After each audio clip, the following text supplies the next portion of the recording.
What's up, everybody? Welcome back to RBL Weekly. It is week 13 of the Roast Battle League season 2025, sponsored exclusively by Neft Vodka. Today is a very special day. It is Brian Moses' birthday, and it is the Pride Parade in West Hollywood, and he is not here. Those are all the pieces of the puzzle. You put them together however you want. It's not my job to tell you what any of that means. Can a guy celebrate? Anyway, I'm joined by Nate Welch, the LA MVP last season, one of the top 4 battlers in the world, having another strong year this year. Just got done beating Josh Means up in the Bay Area, and came all the way back down to fill in and help us out on the podcast today. Thanks, man. Oh, no problem, dude. I mean, I love Moses. I told him I'd cover his shift for him so he can go celebrate whatever he wants to celebrate, you know? Dude, that's the name of the game, man. We should all be celebrating. We should be having fun. That's what Roast Battle is all about.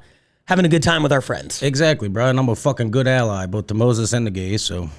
You are. That's one thing I've come to know about. People wouldn't know that. No, they think I hate everybody, but yeah, I don't hate nobody. No, you don't. It's I would say, you know, whenever I meet somebody who has a little bit of like a different kind of like personality, like one of the first things I have to do is determine like what percentage of this is like actually them and what percentage is like an act, right? And I think with you, it's like 80% actually you, and then the 20% that's an act. I don't want to say an act, but like a tuned up version on stage is the kind of like aggression. It's not just on stage; it's off stage too. You're always cutting like stone cold promos on me. That's just like in everyday conversation. But like I feel like that's like the elevated 20%. Yeah, I think so. I think I think that's part of me too, to be honest with you. I think it's just more I cut promos on shit that I'm passionate about, or I talk passionately about things and it sounds like a promo. Yeah. But hell yeah. It is what it is. Like Roast Battle. Well, yeah, I mean, you said you were going to whoop everybody's ass this year, especially after you lost the title week 1. You said, I'm coming out, I'm kicking everybody's ass. I ain't lied about that. 2-0 since. You got another battle. This will air on Tuesday. You got another battle tonight against Logan Farr. Looking to go 3-1 on the season. Yep, about to take his legs out from under him. You know what I'm saying? Hell yeah. He doesn't have legs. All right, let's get into the battles this week because I have a hard out in just over an hour. So we're going to jump right into it and start with the number 7 battle. And I'm excited about this one for both of these guys, but there's one in particular that I want you guys, the RBL Weekly universe, to meet that you haven't yet. It's the number 7 battle this week, and it comes to us from Cleveland. Their little hot streak continues. They place in the rankings again. They're number 7 this week. It's Kevin Eliason versus Pope. And before we hit play, this was the finals of their championship tournament. So both of these guys 3-0 to get to the finals. Kevin Eliason versus Pope. Here it is. So make some noise right now! Battle! Battle! Battle!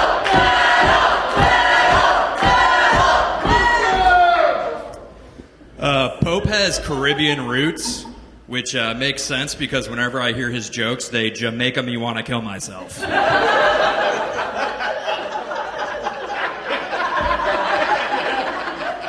Same.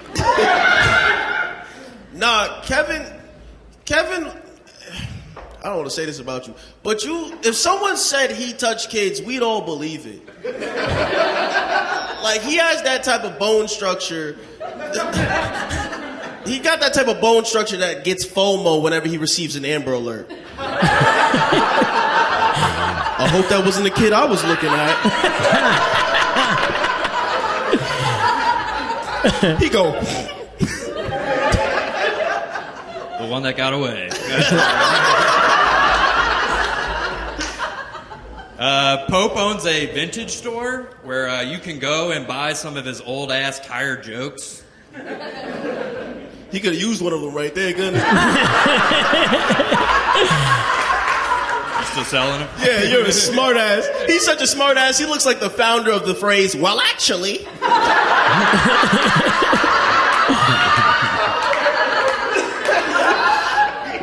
Look at his dumb ass face.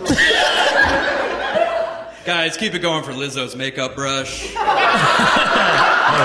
That's great. Pope looks like a troll version of Kendrick Lamar. They not like us. They not like us. Yo, could you believe this guy's married? Who the fuck let that happen?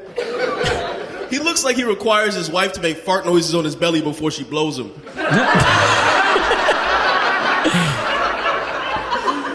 Puts me at ease. I don't know. Pope just went on a trip to Barcelona. I asked him about it. He said, oh, I love Barcelona. You got to go back to Barcelona. He wasn't saying that because he respects how they say it. He just says it that way because of that big-ass gap in his teeth. Yo, is it really that big? He actually has pretty good teeth. Is it? Is it? Snake can't even see it. Shit. I ain't gonna lie, you look like you in pretty good shape. But I feel like he's only in good shape because he stretches first before saying a slur.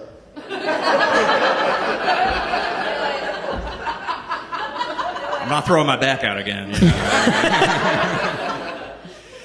know? Nobody's really ever seen a black pope before. It's just like a white pope, except for at communion they give out Ciroc. He was chosen by a conclave that convened at a barbershop. And when he was selected, everyone in the town knew because white smoke poured out of a Chrysler 300.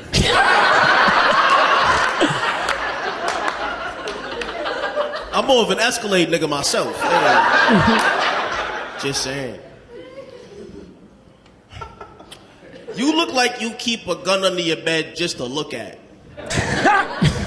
I feel like you got a poster in your room that says teamwork. Hang in there, pal. All right. Number 7 battle this week. Frankly, a few of the weeks we've had this year, I think that could have been, higher. I thought, I liked it, man. I thought the friendship chemistry was there. I thought that the jokes were there. I thought that the off the top kind of like rolling with the punches, the yes ending, I guess, was there. What do you think about this one? Dude, I think that's the best I've ever seen from Cleveland. Me personally, I don't really, I don't know a lot about Cleveland, but I love that. Pope was fucking awesome. The other guy was good too. His rebuttals off the top were really fun on his jokes, and he had a couple good things up in there too. But the dude Pope really impressed me just now. Yeah, I like his shit a lot. I like his flavor. Yeah, he has a gun just to look at. It's so fucking funny. Dude, getting FOMO when you get an Amber Alert is so funny. That was funny, but the little act out of like kicking, like oh man, that was great. That guy's really funny. He won that. He did. Yeah, he did. Pope won that battle to, and I took a bunch of notes this week, and I want to make sure I get all this stuff in because this is an interesting week. This is something that you're involved in, so the conversation shifts now. I thought I was going to be talking to Moses about this, but the All-Star Game is coming up July 13th in New York. You're one of the leading candidates to potentially represent LA. We're in the middle of the process right now where the final decisions will be made later this week. And one of the reasons is you have a battle that was I wanted to do it by the end of May. You had a battle on May 20th against Logan Farr. He had to reschedule. We did it this Tuesday. So I pushed back that decision. But certain decisions have already been made. And one of them was Pope is going to be the Cleveland representative. I was just about to say, I think I don't know who else in Cleveland would be. Now, here's what I love about this. In this industry, you don't always run into the people with the highest level of integrity, right? So he goes 4-0. He wins this tournament. Nobody else in Cleveland makes a ton of sense. It's not like they've put a lot of points on the board. So 4-0, you're the champion. It seems like a no-brainer. So I hit him up and I say, hey, are you open? Do you want to do this? And he says, absolutely, but I'm battling Dave Heron. I'm defending the championship this Saturday. I won't accept this until after Saturday. If I don't win, that guy goes. It should go to him. That's awesome. Now, that's not Pope's decision to make. Let me be very clear here. Yeah, you're the commissioner. So I didn't commit to. I was like, get back to me on Sunday. Go handle your business, and we'll talk on Sunday. So, but I thought that was like such a high level of integrity. It is. To say that. Like, who would not jump at the opportunity? And then he goes out and he loses. Oh, no. So he lost the title, but he got back to me and he's like, yeah, you know, one of the guys here who like co-runs Cleveland, he thinks I should still go. I'm like, yeah, you should. I wasn't going to let you say no. Like you're the All-Star is based off of the entirety of the first half up till this point. It's not about being the champion. It's not about one battle. It's not even about being the champion. Yeah. I mean, you would think that you would want the champion to represent the city, but at the same time, it's like, well, if this guy's just killed it and went 4-0 or whatever, and then he loses, okay, but like he's still clearly murdered. Anyway, he won the tournament. And he's got fun ass energy. Like he would do well if it's at. I think y'all announced it's in New York. I think he would be great there. Yeah. So no brainer. And to me, like this is his first RBL Weekly appearance, but they submitted one earlier in the season from one of the earlier rounds of the tournament that didn't make the top 7, but it wasn't his fault. He killed it. I'm sure. And then his opponent probably just was dog shit. I mean, it just wasn't a competitive battle, which a lot of times can affect things. But I'm announcing right here, this is our first All-Star announcement, July 13th at the All-Star game. Pope will be the Cleveland representative going up against somebody from the West Coast. In fact, I can go ahead and say that too. This is going to be a really interesting one because this is a guy, leads the league in wins. He's a rookie, and I have yet to see him battle. That's so funny. I have not gotten a battle submitted from Nate Maloof this season. Denver instituted something called the YouTube Championship. They open every show with the champion defending. So he has to go week to week. He's 7-0. He's never lost a battle. And the city itself only has 4 points. So I'm like, well, it's got to be him. So 2 of the people we haven't really seen a lot of, Nate Maloof from Denver going up against Pope from Cleveland. That is the first All-Star game announcement. I think you were telling me about this weeks ago. Yeah. And I thought it was fun. I think like right when it started, and now the fact that you say that guy's 7-0, I got to see what this guy looks like. That sounds fucking fun. Yeah. That's a cool ass premise, Denver. I'm excited to see that. Yeah, me too. I like to see up and coming people. I like to see people get into it and start doing well and, bringing themselves up. And at this point, I don't even want to go because Denver posts a lot of their shit on YouTube. I don't even want to go like watch and learn about Nate. Yeah. I'm like, I'll see it at the All-Star game. We'll figure it out when we get there. But congratulations to those 2 guys on being the first officially named All-Stars of the 2025 season. Yeah. We'll keep it moving right now. And I just referenced battles that are really one-sided and sometimes it hurts their ranking. Nobody has been hurt more this season by that than Ken Grinnell from London. Ken Grinnell, 5-0 now. They're in the midst of their tournament. He is demolishing everyone. He's one of the best in the world. And they keep sending his battles in, and I keep watching, and every battle is the same, him destroying his opponent. And because it's so one-sided, I think they're not making it. And here London is 12 weeks into the season, only 4 points. They finally, this is the first battle from London all season. Really? They have points, but because it was Helen Kay came to the mothership and she went to New York, this is the first battle from London all year, week 13. And it is the guy who's been carrying things over there, Ken Grinnell, in the tournament. I believe this is the semifinals, maybe quarters, going up against a guy I have not seen before, I don't think, Spencer C. Bishop. Here it is. Before we start, I have to say it's great to be able to keep my regular Friday night appointment with my dealer. Ken, you look like an East London fuckboy if they actually fucked boys. Ken looks like he keeps mementos of dates he didn't go on. If Ken is the answer, is the question, what did Mike Shinoda of Linkin Park look like if he was the one who killed himself? Spencer's jokes go on longer than his forehead.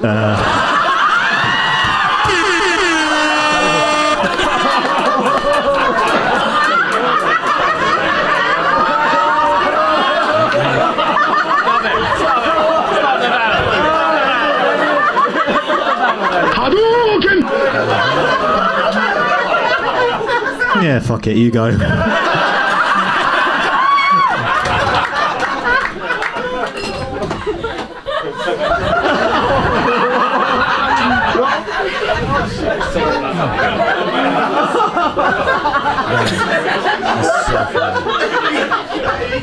Ken is one of 19 children, although to make life easier at home, his parents referred to him by his middle names. Benefits claim 18. Speaking of names, Ken's mum's nickname is Infernos, after the popular Clapham nightclub. Because it doesn't matter what you look like, she'll let anyone come inside. Not you, though.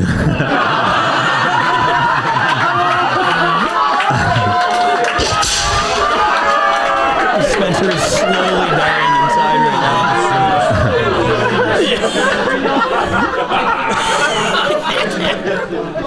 now. So, firstly, I want to say it's an honour to be here roasting Shakespeare's ghost.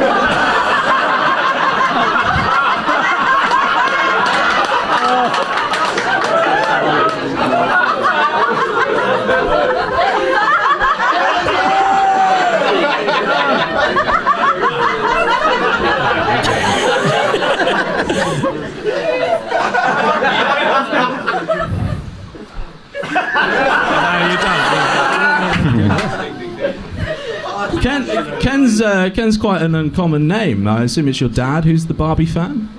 Did you like the movie? Because you're just Ken. You're one of 19 children. Guess your parents never heard of contraception or perhaps abortion.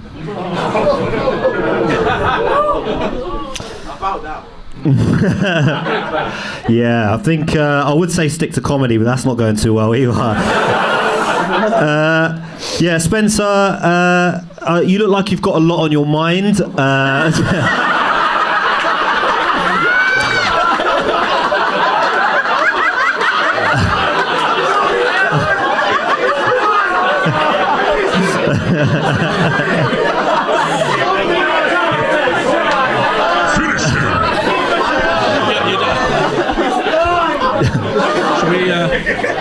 Should we leave it there?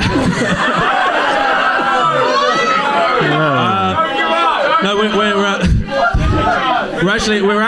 we're very lucky to have Ken here with us tonight. He's taken time out from offering to finger you by the bike sheds. Speaking of hobbies, Ken used to box competitively. Because it's interesting because you look a little bit like Anthony Joshua if he had motor neurons disease.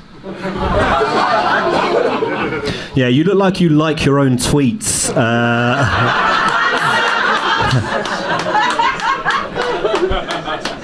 This is Spencer. He looks like he kisses with his eyes open.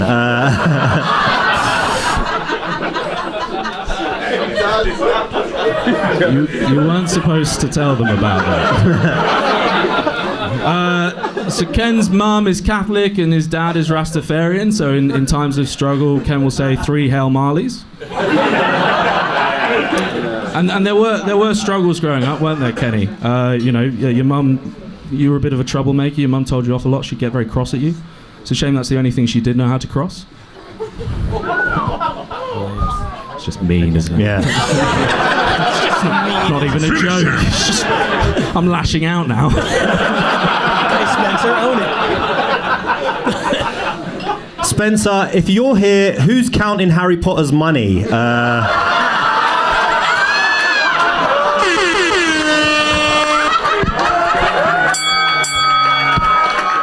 right, so I've never seen Harry Potter. Is that a reference to an actual character? It's a reference to the little goblins that work at the bank. Okay, that's funny. He looks just like them. That's hilarious. Very accurate. That was one of the biggest ass whoopings I've ever seen on this show.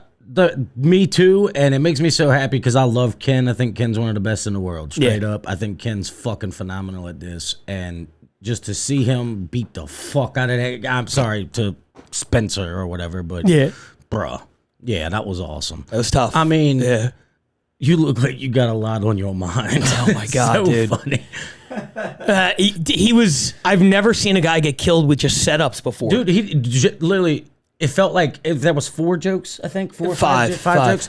I feel like Ken had like 5 jokes that he didn't even get to do. He just did like half of them were just rebuttals, and they erupted in that room. He just like, fuck it, you go. Yeah, so that one got to pop in itself. He was just doing like part 1 of the joke, and you see, this is something we talked about weeks ago when Ryan. I was about to just say. Go ahead. I was like Ryan. I think Ryan and Ken have battled before, but Ryan. They did, yeah. But Ryan should watch that battle and learn from that because Ryan and Ken are both great writers. They're both fucking hilarious. But Ken right there knew, hey, fuck it. I don't need to get this other shit in. I already did my job. I'm seeing the tits. I don't need to get him to put the tits away and try to get the tits again. You know what I'm saying? I do. Yeah. That's exactly what it is. Yeah. So that was awesome, man. Yeah. But I mean, that's the perfect example of how it works when you take that strategy. Like when you go in and you're just like, you get the crowd going, because roast, it's such a momentum game, roast battle. You know, and you could see Spencer, he felt like he was pushing a boulder uphill. He's like, how am I going to get the crowd back? Ken never gave him a chance Ken never gave himself a chance to fail. When the first thing hit, he was like, why follow it up with something that I know is probably not going to work as well? And you have to fight the urge where it's like, I wrote this thing. I want to say this thing. I like this thing. I'm excited about this thing. But it's also like, yeah, from a perspective of putting on the best show, always leave him wanting more, right? And Ken, my God, I mean, just everything he did. And then I will say also, I can't imagine how awkward it is when you're Spencer and you're at where you're at in the battle and you look down at your little card and it's like joke number 4, the Ken song. And you're just like, I guess it's time to sing. I mean, hey, I guess it's time to bomb in rhythm. Keeping to the script, player. Sticking to the script. Let's go. I am a firm believer that if you have like a song planned, you should have a backup plan in case you get to the thing and you're like, they're not really going to feel a song right now. Read the room a little bit. Try. You got a pretty big brain. No, but dude, one thing I will say is I think that might be the battle that the first like the least amount of words it's taken to just beat the shit out of somebody in a 5-joke battle. Yeah. And also one thing I noticed that I really liked was like as soon as that battle ended, Ken immediately like said his last thing and then he just went in for the hug because he was like, my bad. Like he kind of felt like, oh, bro, nothing like, personal. Let's hug that out, bro. I no nothing personal. Yeah, Please don't do it. Don't do it. Don't put my name in the note. That's hilarious. Couple of notes on Ken before we move on. With that win, he is 5-0 this season, 16-4 in his RBL career, 16 wins, ranks 4th all time, 13-1 over the last 2 seasons. Of course, it's been accepted for the last couple of years that Shalaka is like the top dog in London. She has yet to battle this season. Seems like it's not, her priority right now. She's got a lot going on. Ken and Helen Kay, are clearly head and shoulders above everybody else in London right now in my mind. And along with Shalaka, that's like, to me, that's the big 3 out there. Yeah, and what's the other dude's name? Luke Hall. Luke is really good. Luke has a great record. Not a ton of appearances on the podcast, but I think right now what Ken is doing, Luke could be there, but Ken right now is Ken's fucking phenomenal, dude. Like I said at the beginning, I said it twice already. I think I still stick to it. I think he's one of the best in the world. I think he's so funny. He's got his own flavor of shit, and you could tell he's growing. Yeah, like that battle, you could tell like he's so good already, but he's getting even better. Yeah. So I like this. I love to see that, man. Good shit, Ken. I agree. I think their finals are coming up soon. So Ken might be the 2025 London champ. I don't know who he's fighting, but I got 20 on Ken. Yeah, I think that's probably a good investment. Next up is the number 5 battle this week, and I believe you were there for these. These were from our main room showcase. Oh, hell yeah. Yeah. So this is a wild card battle because it took place in one city featuring battlers from 2 other cities. All American West Division. This took place at the Comedy Store in LA, but it is between the Bay Area's Brit Beer and Austin's Trey Pack. It's number 5 this week. Here it is. What a Southern Southern gentlemen, are we ready for this? This is Austin versus the Bay Area. Let's go. I like Brittany, man. Brittany is actually an actress. So normally I would tell her to break a leg. But with that face, man, if Brittany breaks a leg, we're going to have to take her out back and shoot her. Thank you, Chris Stomach Stapleton. Yeah, everyone give it up for this Southern gentleman, Trey. Trey Pack, Ashtray Fudge Pack. Yeah, he came all the way from Texas. You may recognize him as The Wall. Yeah, he's a big dude. But he's a good-looking dude, okay? I was checking him out. I was like, check out that stature. It looks like his upper back is giving his back fat a piggyback ride.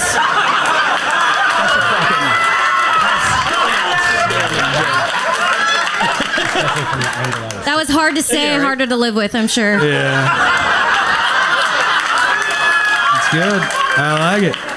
All right, Sticky Glazer, let's get into this, dude. I'm fucking ready for it. I do think Brittany's hot, man. Brittany puts the UTI in Cutie. It's pretty cool, man. I love it.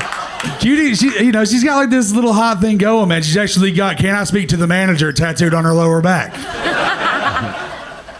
Thank you, Teddy Can't Swims.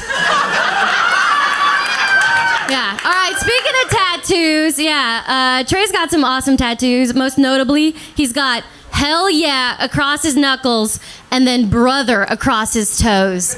I was like, dude, that's wicked. Enjoy it before you inevitably lose those toes to diabetes. What's that gonna smell like? Hell yeah, broth? Yeah, dude. No, I got her on the one foot, and I just can't lose her, dude. You can't lose her. Can't lose her.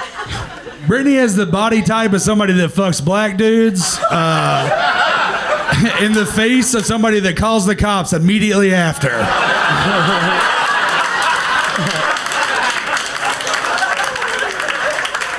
Oh, come on, don't give it to him. You know his ancestors were the ones who put raisins in potato salads.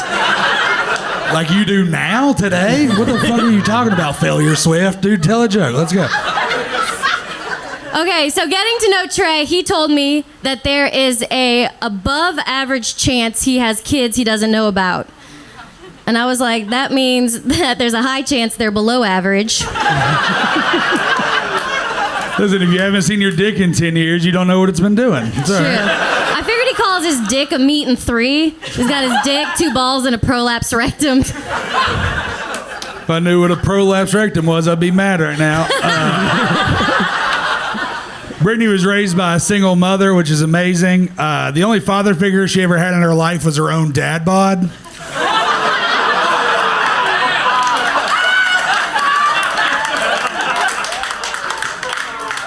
That's good, yeah. When Trey's not saying, "Where's my hug at?" to his nieces at the family barbecue. He works as a barber. Yeah, people let them touch them. Yeah. His signature cut is the Morgan Wallen apologist mullet. Yeah. I feel like your hair is like business in the front, eating taquitos, still cold in the middle, alone in the back. I'm saying that's how he parties.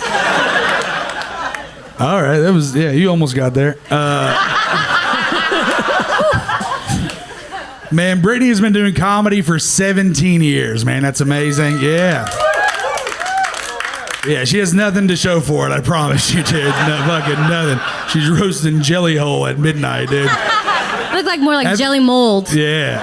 I do think it's safe to say, though, at this point in Brittany's career, the only special she's going to drop is a baby with fetal alcohol syndrome.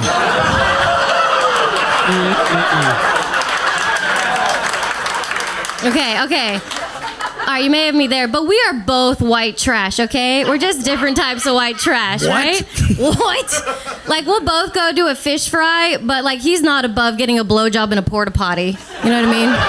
So? It's wet in there, dude. It's fine. Just because you use your teeth everywhere don't mean that we can't get some lubrication somewhere. Okay.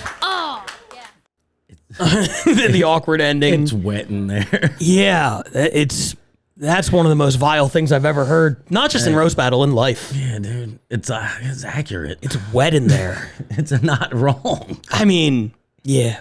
If it's hot, dude, you're fucking sweating up in that bitch.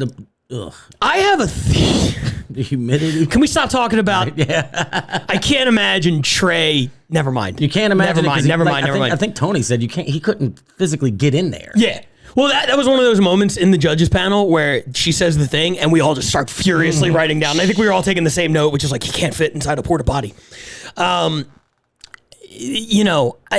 Before I get to the battle, I just want to say, writing the notes on your hand only works if you can read. Yeah, and also it's just so funny because he's got all the tattoos and shit. So it's like he maybe can blend and you won't even tell, but like he just.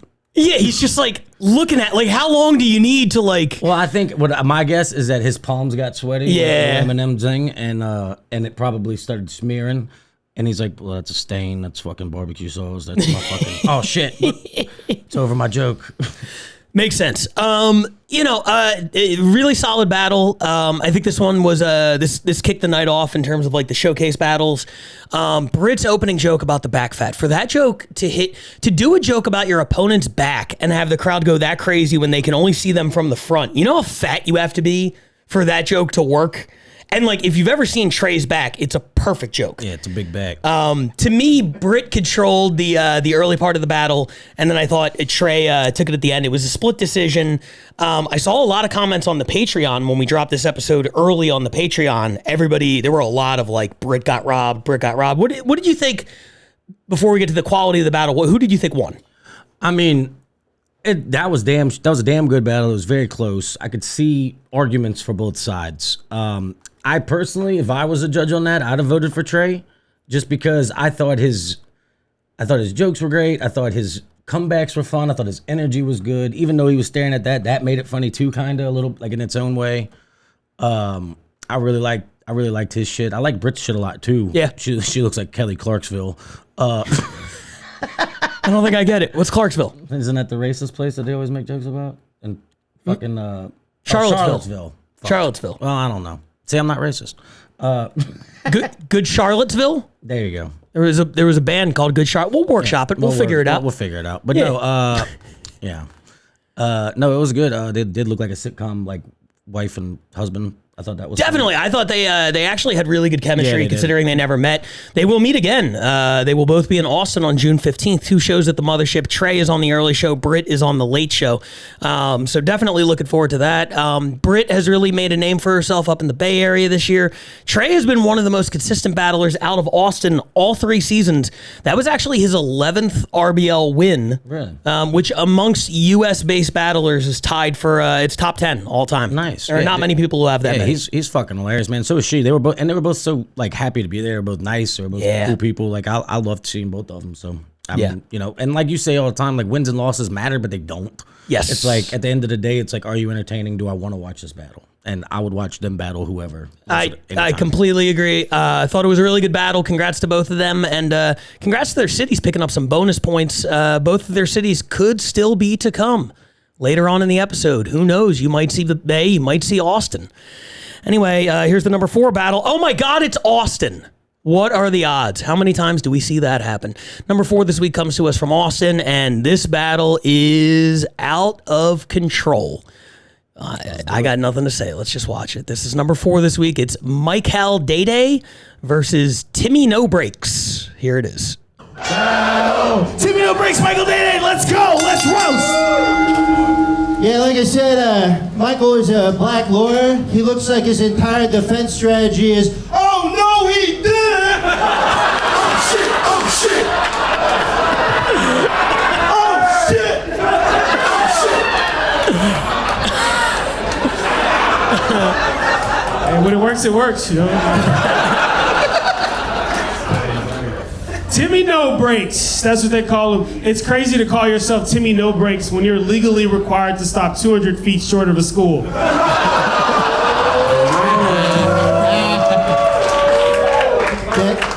Hearsay. It's fucking hearsay. Yeah, doesn't this guy look like when he goes to put his hand on the Bible, he fucking daps that shit up? Black guy. He's a black guy. Oh shit! The handshakes are hard. That's good. Oh boy, Timmy No Breaks. He says he's all gas, no brakes. Yeah, I think your ancestors would have really loved to not have all that gas.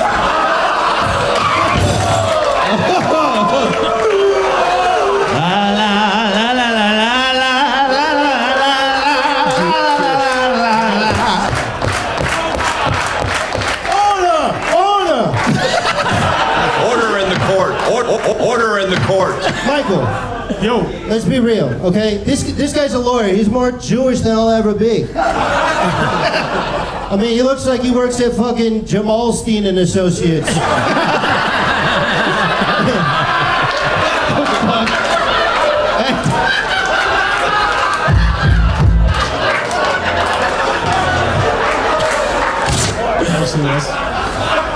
It's actually my dad's firm. He's a good guy. Oh boy, Timmy No Breaks, just like the trains they put his grandparents on.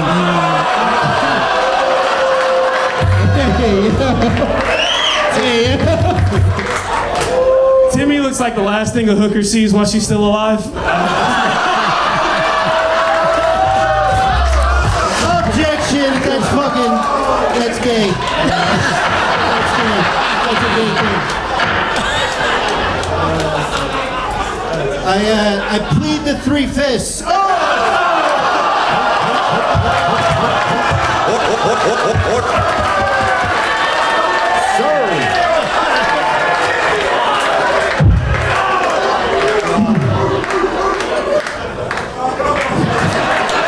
Where my dog's at? All right, guys, last joke. No. Is that the last joke? Yep, I've been tallying it off. Okay, this guy can count. He's Asian.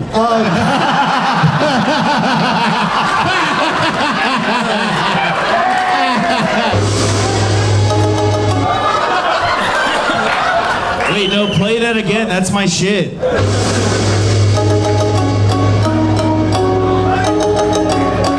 Everyone on panel do what I was just doing.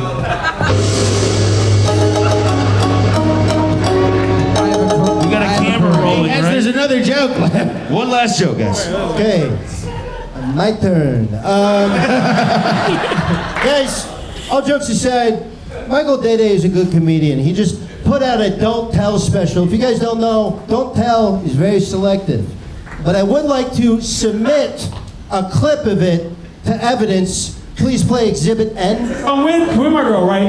Big megaphone dude sees me with my girl and goes, everyone stop what you doing, stop. That nigga's crazy nigga. Lonely nigga. 30 niggas, nigga have a nigga with him. That nigga's crazy nigga. Lonely nigga. 30 niggas, nigga have a nigga with him. That nigga's crazy nigga. Lonely nigga. 30 niggas, nigga have a nigga with him. That nigga's crazy nigga. 30 niggas, nigga have a nigga with him.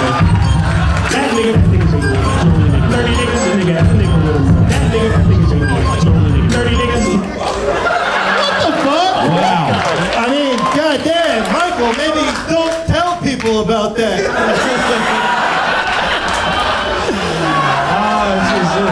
That's a good song, dude. That's a good. Hell yeah. Hey, play that again. That was good. That's pretty good song. I made that. I made that shit. I caught up every time you said the N-word. It took me a long time. I'm proud of myself. We know he said it that many times. That's what's. Oh boy. Oh man. Oh, here we go. Let's have some fun. Tim's Jewish. We already been over that. Tim's got ADHD. He has a tough time concentrating. You know, they used to have camps for people like you.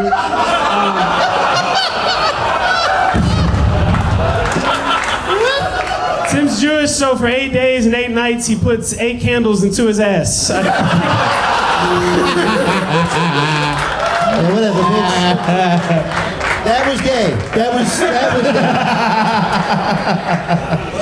gay. Guys, how loud can this place get for that fucking battle, huh? Number 4 this week, Austin, Timmy No Breaks, Michael Dede.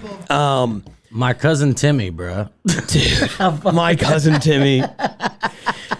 He did that character, a version of that character, not the lawyer angle because that's exclusive to Michael, but he did the overwhelming like Italian guy in L.A. Maybe a month or 2 ago. He was out here. Really? Yeah, he battled, and it was great. It was great. I look. Austin has overtaken. The first 2 years, it was Scotland. That was the most polarizing RBL location. People would rank him really high, other people would rank him really low, and it was based on the volume of jokes, and people just perceive it differently. Austin this year, the rankings are just all over the place. Not even like with specific tastes amongst people on the committee. I'm talking about like with me individually. They submitted a battle last week that was also chaos.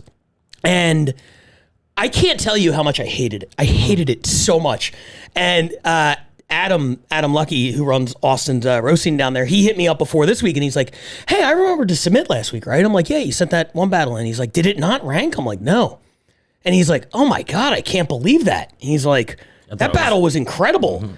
And I didn't out myself. I was like, some people some people didn't like it. Some people say. I'll say right now, boy, did I hate that. Boy, did I love this. This was my number 1 this week. This was awesome. I laughed so hard. Yeah. Everything hit, and like the jokes were legitimately good. The writing was there. It wasn't just theatrical bullshit. It was theatrical bullshit elevating good writing to like a level that to me was like unbelievable. He reminded me of Andrew, like Andrew Dice. Hey, that's fucking gay. yeah. No, so I didn't get Michael. I didn't get his first joke about being Jewish because I swear to God I thought the guy was Italian. Right. So I was like, what?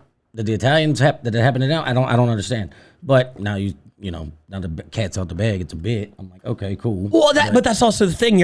I don't know if you sign up to battle Timmy No Breaks or Tim Stifler because he battled before. His name is Stifler. Yeah. That's hilarious in itself. Okay. But you might have exchanged info with him. You might be like, yeah, I'm Jewish. My parents work. And he shows up. Hey, what the fuck? He shows up doing a character, which is really tough to adapt to. And I thought Michael did a great job too. That was the best I've ever. Yeah, Michael was great as well. Absolutely. Michael actually battled at South by Southwest for us back in like 2021, 2022, before the league. He battled someone from LA that I'm blanking on right now, and it was not good. It was rough. And this was the first time I've seen him, I think, since then, and I thought he was great. He just ran into an assassin. Yeah, no, he was awesome too. That's the first time I've seen either of those guys, and I thought they were both great. And yeah, that as good as Michael was doing, I feel I'm gonna guess Timmy No Breaks won that because it was just a fucking buzzsaw of a fucking performance and producing his own fucking mixtapes or whatever. Oh my God, man. Fucking sample or whatever. It's funny. It just goes to show the momentum too, because like with Spencer, when he's broken the song, you're like, oh no, earlier. Yeah. And when Timmy starts playing that, you're just like, of course this is gonna work. Yeah. Well, shout out to the DJ. Oh yeah, Jesus Josh. Yeah. Excuse me, Lunchbox. Yeah, I was gonna say Lunchbox. My bad. Yeah, I was about to say. It's the only city on earth with 2 DJs. It fucked me up. Yeah, Lunchbox is the fucking man. Lunchbox killed it, and he killed that with all that, and because like that's a under like thought about thing is like if you try to do something extravagant like a music piece or blah blah blah, like the sound people have to be able to handle that. Yeah, and, and they could fuck it up. But he did great. Both of them were awesome. I enjoyed the fuck out of it. I'm happy. I'd like to see both of them again. Yeah, absolutely. And shout out to Lunchbox also. There was that weird moment. It was part of the only chaos that didn't hit for me when the judges like broke into their like Asian thing beforehand. I'm like, I could have done without that, but like everything else was so good. I'm like, some people ranked it lower and they're like, I hated how involved the judges were. I'm like, I didn't like it either, but like it didn't to me. Yeah, of course it throws off the rhythm, but at the same time, it was the one piece of it. I mean, you want to cut it out and make it. If you cut that piece out, and you just chop it, it'll look choppy. But like, okay, is it better then? Don't do that, by the way. You're not allowed. That's cheating. Yeah. But what I'm saying is they did that whole thing, and like. All of a sudden, he's got to get this, the Jay-Z and Kanye beat ready to go. And before that, he has to, like, veer off and do this other thing. Like, I would be afraid I'd, like, accidentally, like, delete the file. He's pulling shit up. He's got this other thing on the back burner ready to go, knowing it's coming up next. And just very impressive performances from everybody up there. Yep. The DJ, the battlers. Austin's impressing, bro. They're great. Nicely done. And they pick up 5.5 points this week. 4 for that battle, and then 1.5 for Trey Pack in the main room at the Comedy Store. Let's get to the top 3 this week. And number 3 comes to us from Chicago. 2 weeks ago, we came in, Chicago and New York, in a dead heat. New York came in 3rd, picked up 5 points. Chicago did not rank. This week, Chicago comes in 3rd. So as of this second, they are tied up again. Will New York be top 2? We'll find out. But for right now, we are back to a tie atop the American East. This is a rookie from Chicago named Drew Gregory, going up against a guy we've seen a couple times before, Harry Meredith. Harry Meredith, Drew Gregory, number 3. Here it is. Shout out Chris Greco. Oh, man. Love Greco. Harry Meredith. Yeah, that's my name. It's interesting. His first name is a man's name. His last name is a woman's name. And his nickname is Big Fat Pussy. Oh, we're off. All right.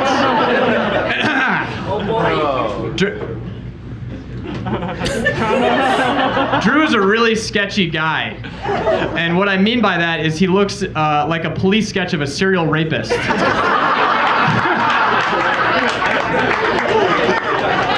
They are really good at drawing, aren't they? Yeah, they fucking nailed you, dude.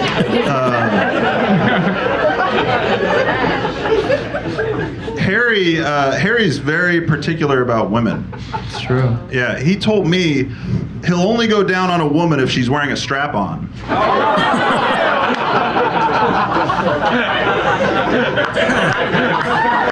One guy said nice. All right. Drew has sex with the lights off and still closes his eyes. It elevates the other senses. It's really an incredible. Hey, Harry. Yeah, what's up, Drew? Top Ramen called. It wants its haircut back.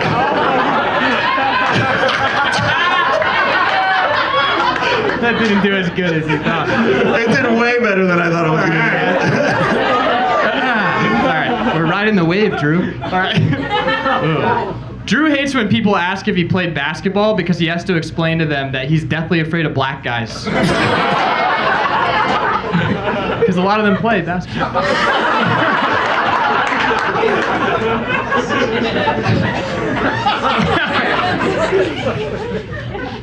Hey, Harry. Yeah, Drew, what's up? Cup of Noodles called. It said you're a dumbass piece of shit.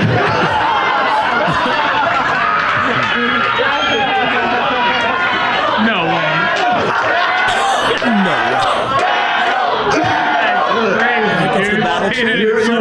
Your phone's blowing up, dude. The standard has been lowered. Okay, this one's a... Drew has an anal fissure, and that's true. That's true, right? It's true. Yeah. That's true. If you're not... Happens to a lot of people. Sorry, go ahead. It's not that uncommon, that's all I'm saying. Drew's got an anal fissure. He's got an anal fissure. If you're not sure what that means, it means that inside Drew's asshole, there's a tiny fisherman. And all day long, he patiently waits to catch a huge cock. Shout out to the Pride Parade in West Hollywood. He waits.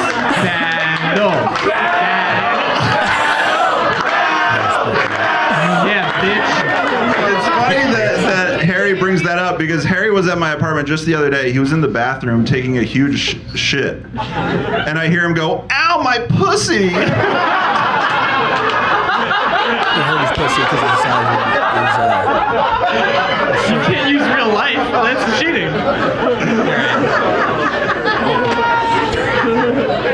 So this is my fifth and final joke. And I will not be doing two more after it. All right. What was my joke? Okay, so you know how in the movies there's always that, there's like that dorky loser girl with the glasses and then she takes them off and she's suddenly hot? Well, if Drew took off his glasses, he would still look like he fucks kids. I would look like it, but I don't, though. Looks can be deceiving. You have to catch them. We are doing 7, right? We're doing 7? Don't you fucking do that. Do they won't. I have 5 parts. Harry, you remember earlier when he was taking the huge shit and then he said, "Ow, my pussy," you remember? He is, it's true, it is true. He's one of those guys, he has a very tiny butthole. That's true. His butthole is so small, I could only fit one of my testicles in it. I can't believe you did Isn't that pathetic? You should be ashamed of yourself. See, we can't go to 7. I mean... Guys, give it up for them, everybody. All right. Holy shit. Is there... I don't know if there's more. Hang on 1 second. One more joke! One more joke! Huh? One more joke! What?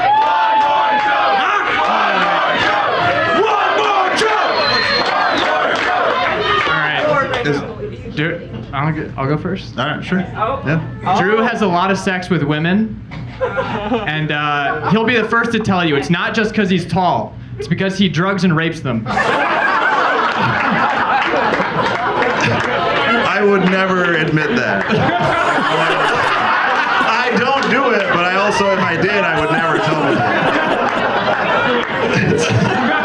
There's no logic there. That would be very silly of you. Harry, doesn't he look like a white supremacist. I feel like he looks like a white supremacist. But he kind of looks like a beach bum. Like he looks like a white supremacist and a beach bum. Like he looks like he'd be a surfer if surfboards were made out of black people. That's him I'm talking about. Isn't that terrible of him? I forgot to mention that joke. Harry did write that joke. I did write that joke. I think we're good on any more jokes. Okay. Give it up for them, everybody. Holy shit. Number 3 battle of the week, Ned Flanders, Logan Paul going at it in Chicago. I think you and I are on the same page with this one. Go ahead and say it, Nate. Yeah, who the fuck is ranking?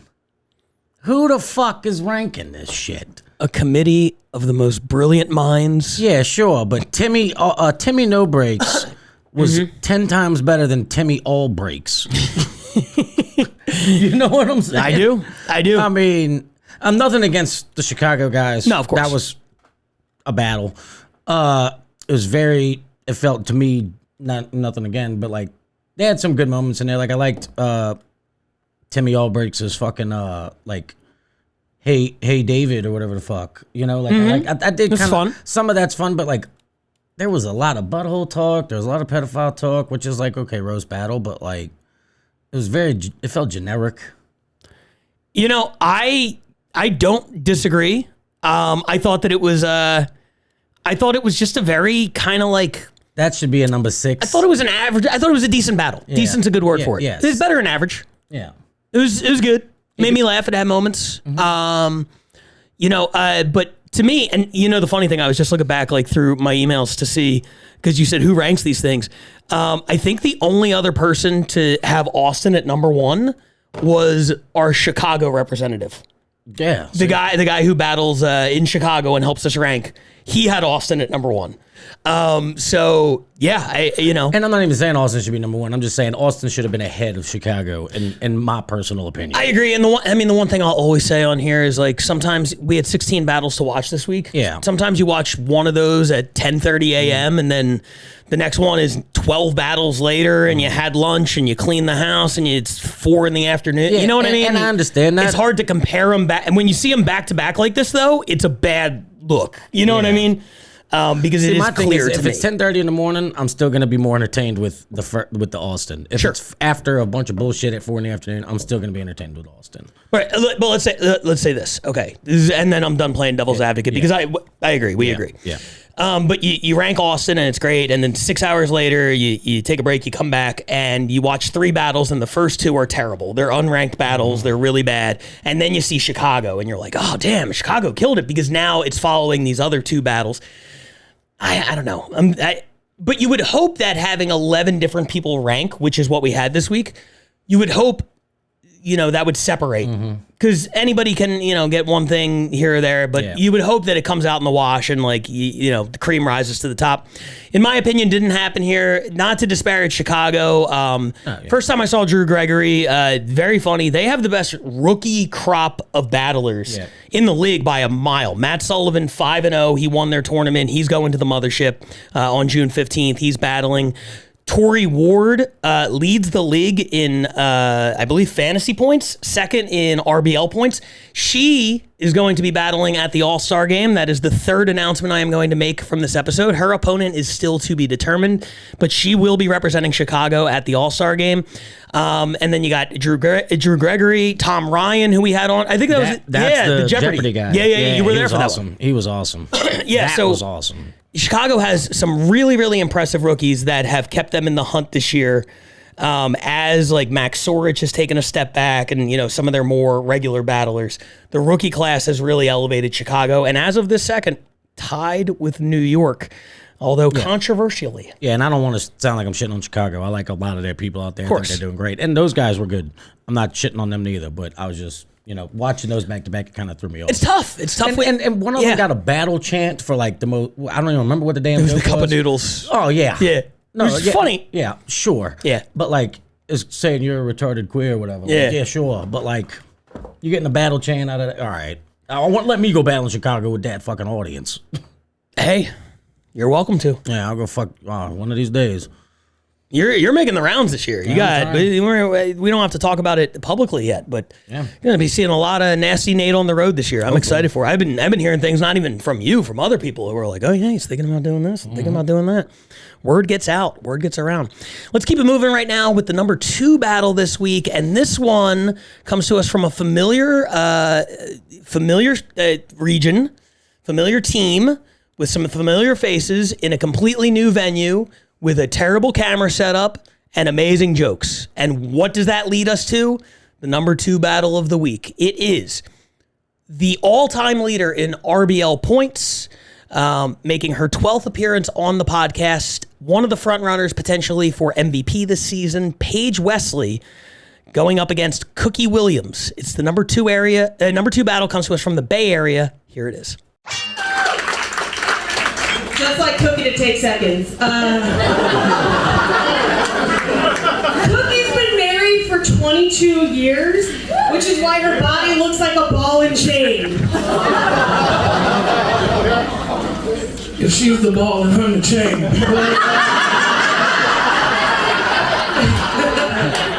That brings me into my first joke. We knew we was coming out here to have fun, so I left my kids at home, cause fuck them, you know? Hey, she looks nice. She looked like she left her neck at home. So,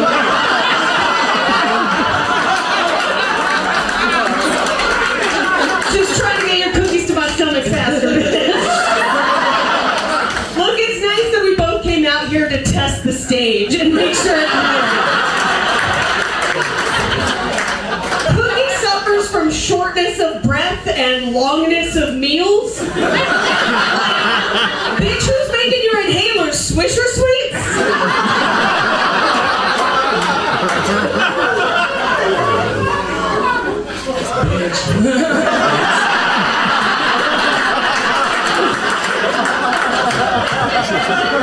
I just want to give a shout out to Deaf Puppy for putting the ramp there for Paige. Appreciate y'all. But yeah, for real, here at the Deaf Puppy, the dogs are actually deaf. But they're good on the farm because they can feel the herd coming in. So we knew Paige was here when she was a mile out.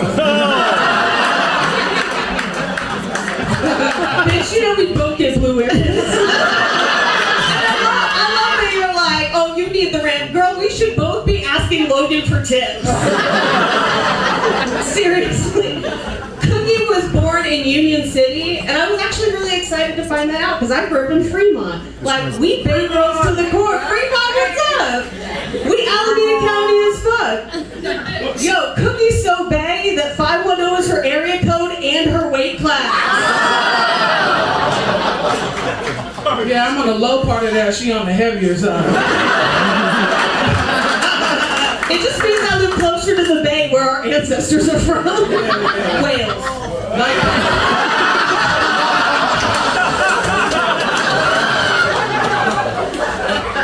She talking about the ocean and not the city too.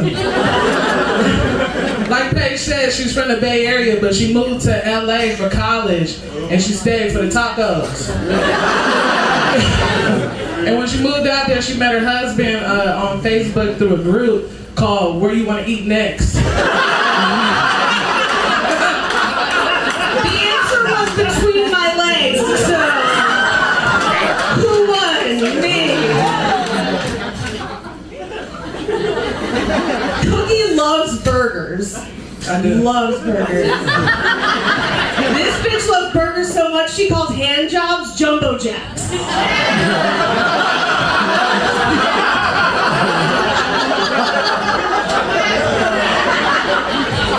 With cheese.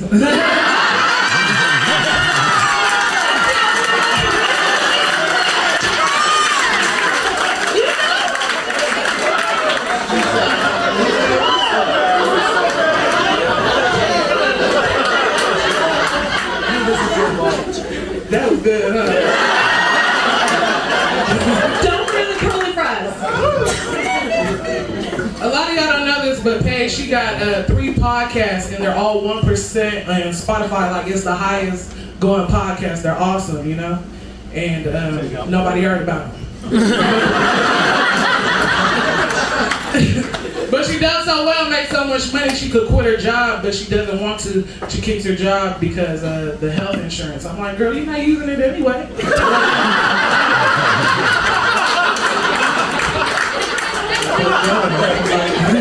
Follow your dream, girl.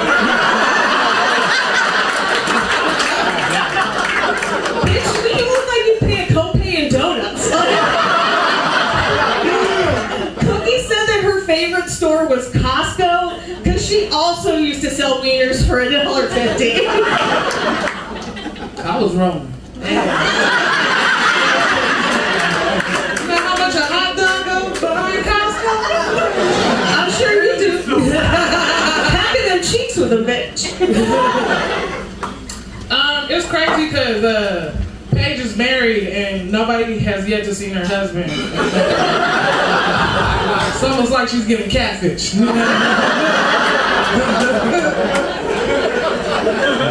All right, Cookie's going first, Paige is going second. Everybody make some noise for overtime.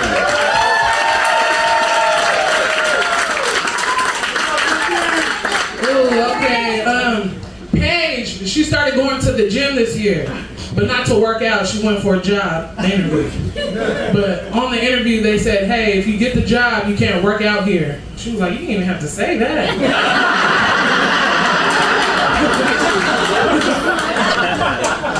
It's true, I'm fat as hell, but bitch, you look like you lay your edges with Pam spray.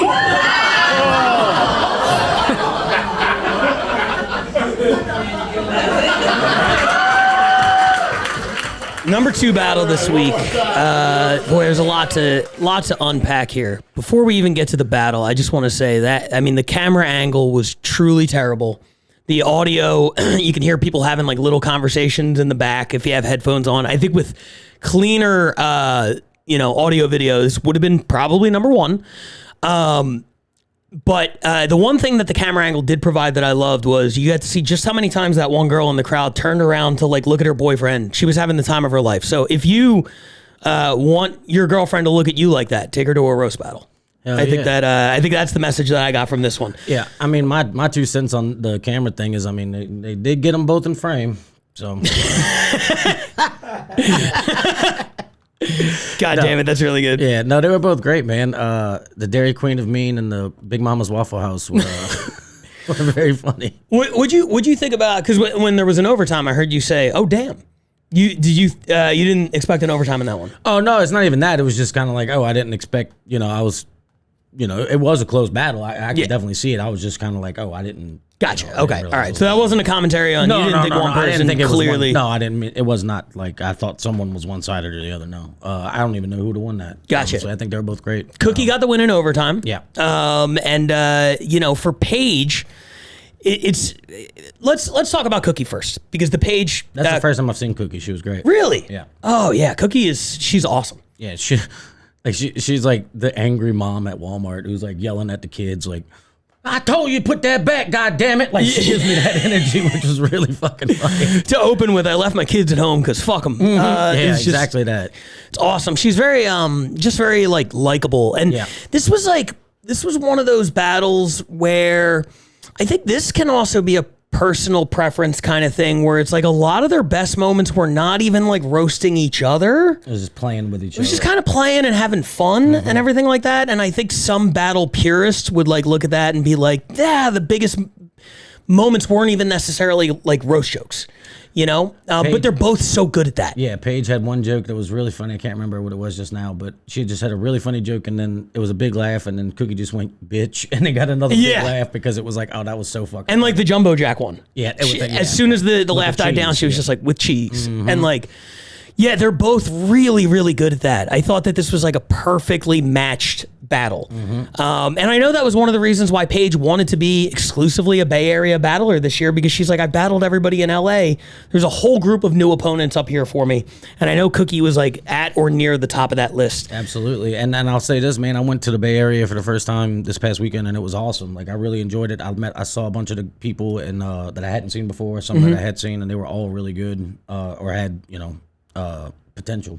So it was a good thing to see. They're having a hell of a season, and more on that when we get to the standings at the end. But for Cookie, I think this was like a major sort of like coming out party. I think she was undefeated coming into this year. She's no longer undefeated, but like she had a really good battle with Britt Beer that made the podcast last year. Might have been number 1, and then this battle's number 2. We've been seeing her more and more. She's very, very talented. I do feel bad, by the way, for Moses that he missed the 1 week where we have, I think, 4 black battlers. This has got to be some sort of RBL record, and he is at the Pride Parade. Happy birthday, Moses. I know, right? We lined it up for him perfectly. We had Pope, we had Ken Grinnell, we had Michael, and then now Cookie. Timmy No Breaks was Yeah, kind of. But this was a really, really entertaining battle. That club, by the way, which is kind of in the middle of nowhere. That's one thing the Bay Area does really well is like they take advantage of all the spots that are around, and they manage to find a lot of really good spots. I think they just improved the audio video in that place. The crowd was super hot. Battle was awesome. Shout out to both of them. Here's some numbers on Paige, and I want to have just a brief philosophical discussion. For Paige Wesley this season, it is her 4th ranked battle.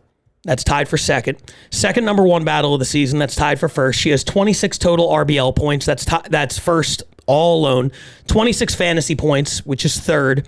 For her career, 12 ranked battles, tied for third. 70 RBL points, which is first among anybody. 72 fantasy points, which is sixth.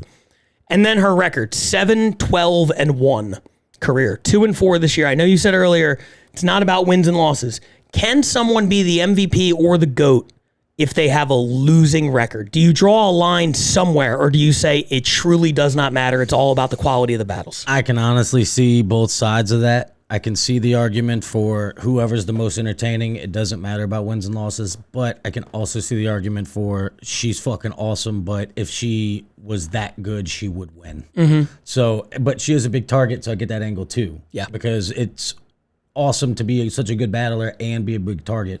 I know. And I'm not saying I'm on Paige's level, but I understand that part of it of like you're a fun opponent. If people like to write about that because you look like a certain way or whatever it is, and they can have fun with that. I think Paige is one of the best, period. But and yeah, you can be the MVP with a not winning record, I guess, depending on who else you're going against. I think is the factor to me. True, strength of schedule. Yeah, strength of schedule. If you're winning, if you're fucking 8-0, but you battled all people that are newer or aren't that good, or maybe 1 or 2 good ones.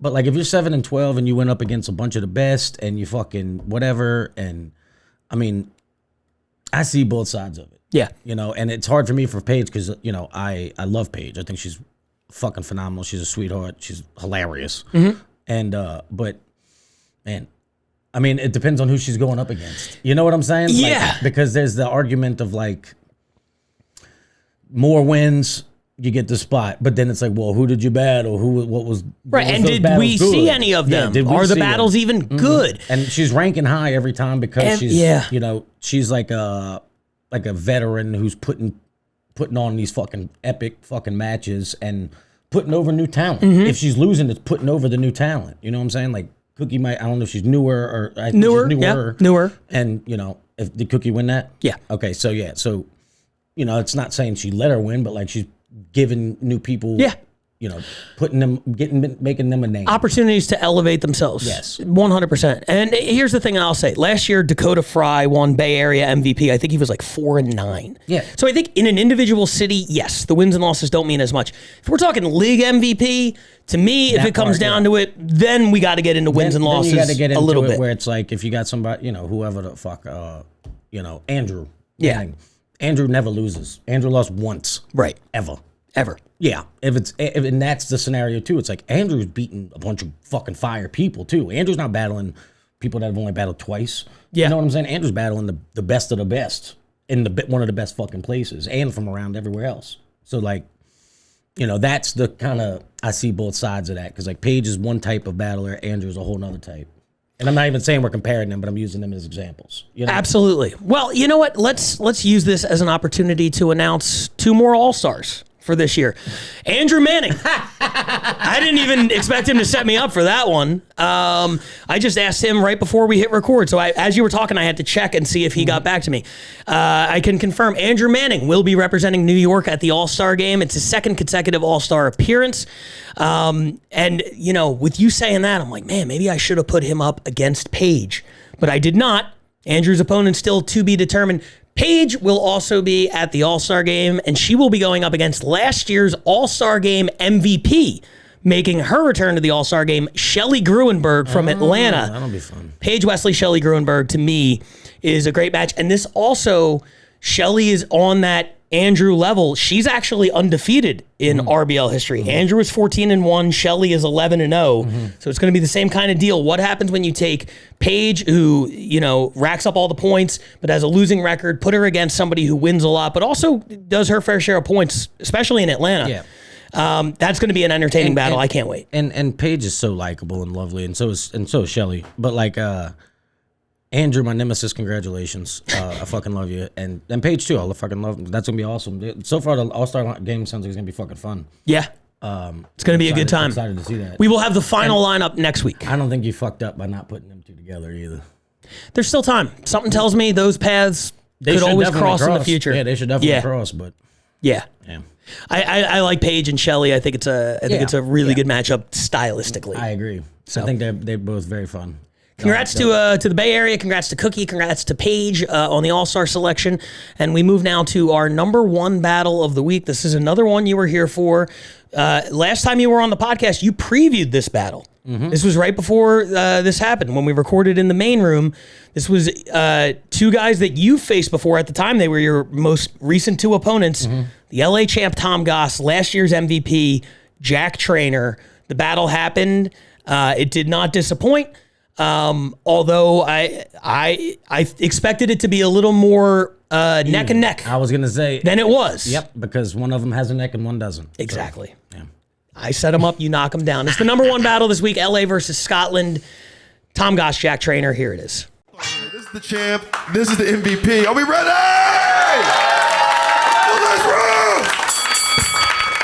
Jack looks like he has a disease that can only be managed through voodoo. Jack told me that he was riddled with learning difficulties. It's not a riddle, you're fucking. Everybody give it up for Bacon Grease Lightning. This is Tom Goss. Usually if you meet someone called Tom, it's short for the name Thomas, but this guy's so fat his full name is Tom.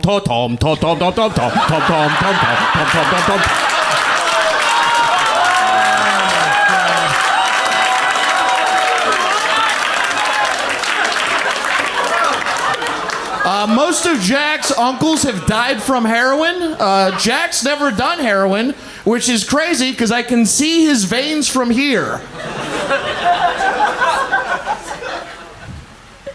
Tom looks like an undercover cop who's been sent to fat camp to bust in a Zempic ring. Seriously, this guy's so fat, he responds to the things RFK says about food by going, "But bruh, that poison's so gosh darn delicious." His accents are unreal. Jack looks like he turns stuffed animals towards him right before he cranks it. Doesn't he look like he's got a jar of his own cum? He's always spilling all over the fucking place. Oh no, my goopies! I don't get it, but the accent's funny. Tom has been in a mental institution 7 times, but still will not wear a straight jacket. Not because it wouldn't fit, just because he's extremely gay. It's true, I used to have voices in my head, and it's just really nice to meet him in person.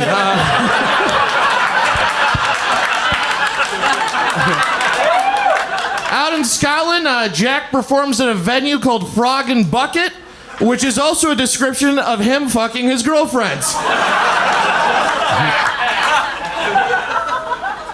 Tom recently shot a stand-up comedy special. I hope the next special he shoots is himself. Hey, doesn't Jack look like a lighting grip for child porn? Jack is obsessed with UFOs, underage fisting opportunities. He's also he's from Scotland, birthplace of the ATM, which he thinks also stands for underage fisting opportunities. Tom, I've said some really awful things about this guy this evening, right? But I'm going to be honest. There is no one in this room that wants this guy to be a successful comedian more than me, just so I can see him be exposed on a podcast by Cat Williams. I ain't ever seen such big titties with such little talent in all my life, Joe Rogan.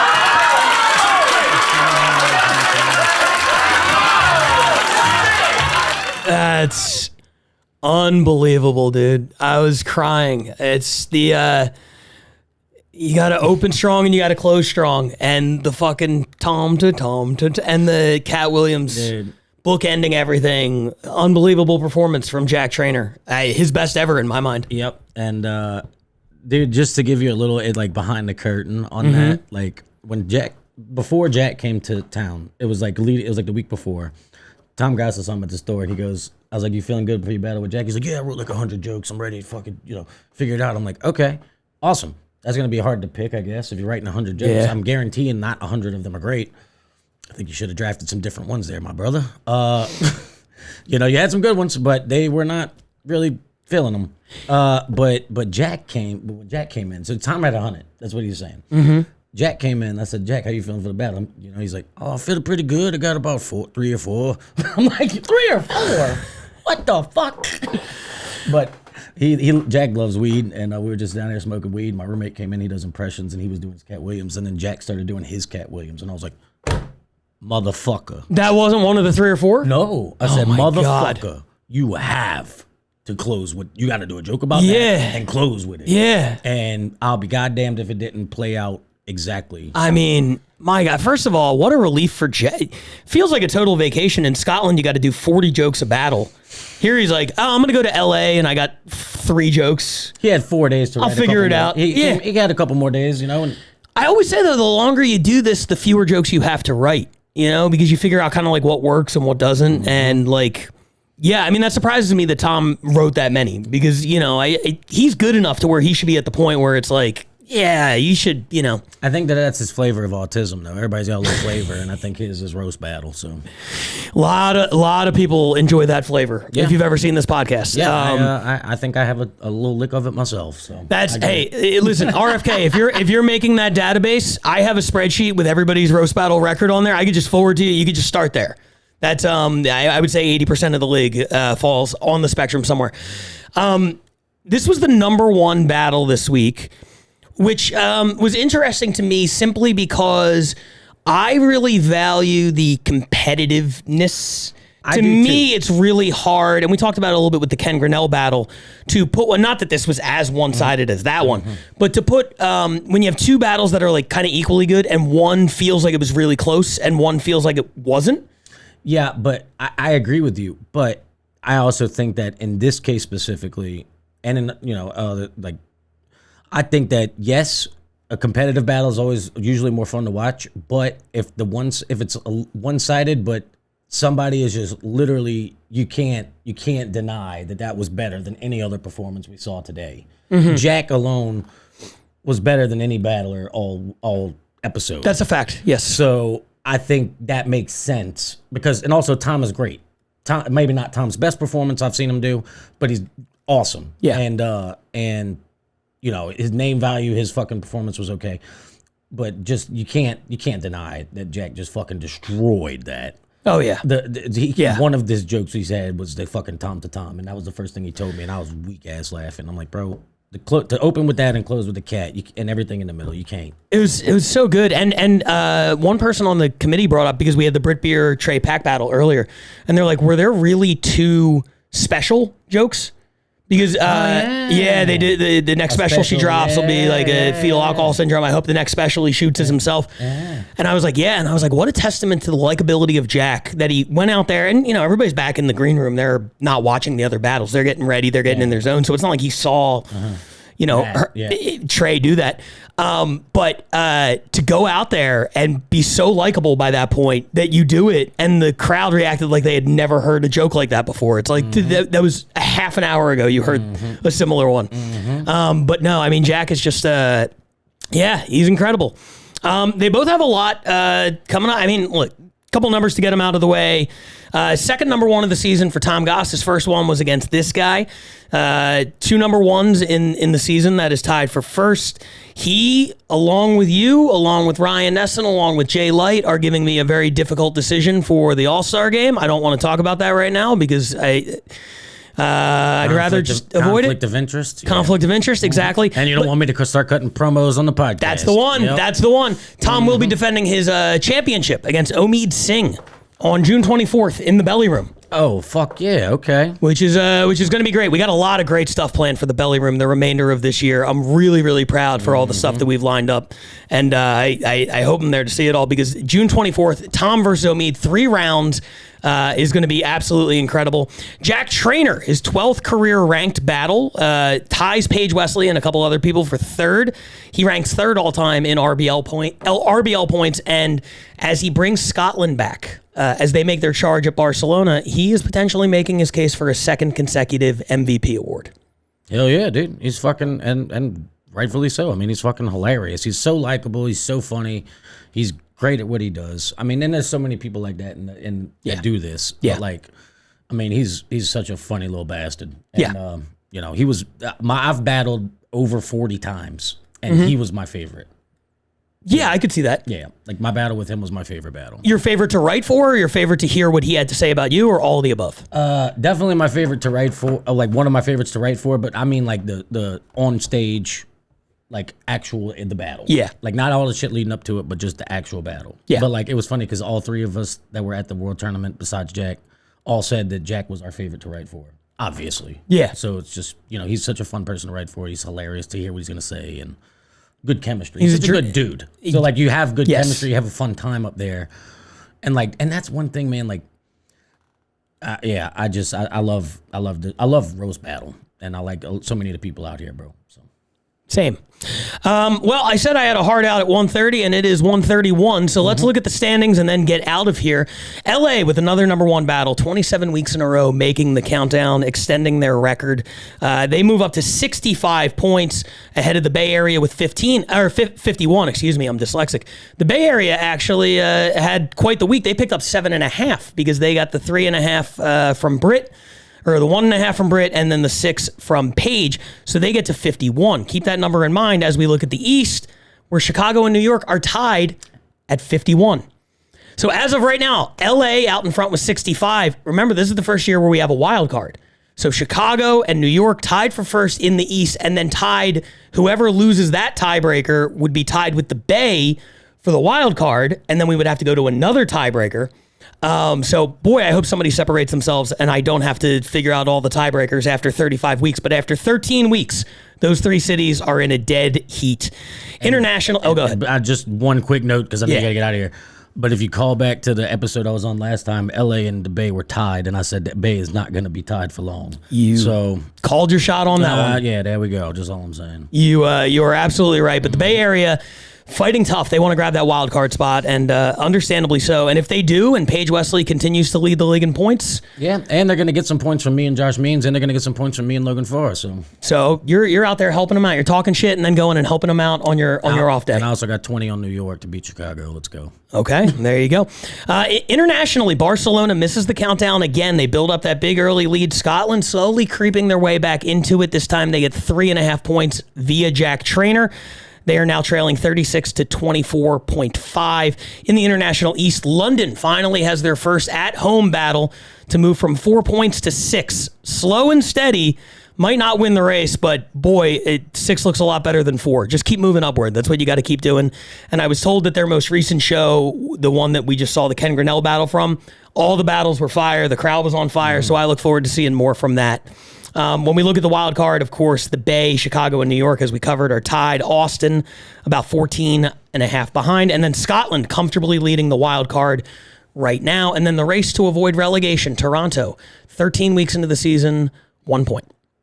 1 point in 13 weeks. Sydney has 3. Denver and Vancouver each have 4. Whoever comes in last in the league will be relegated to the WRBL. You do not want that, I would assume. So, gotta pick it up. The WRBL, by the way, on Patreon, there have been some really impressive battles from there recently. Baby, shout out New Orleans. Yeah, shout out to New Orleans. And speaking of which, we'll be at Lafayette June 27th, 28th. We'll be at the Mothership June 15th for 2 shows. We'll be at New York July 13th for the All-Star game. Brian Moses will be at all of those, so make sure you come check those out. Nate Welch, my guest today. Thanks for hopping on and doing this, man. Really appreciate it. Dude, thanks for having me. I'm happy to do it anytime. Shout out to all y'all, bro. I appreciate you, and I'm about to go whoop a little bit far as ass. Let's do it. We'll see you guys next week with more RBL Weekly.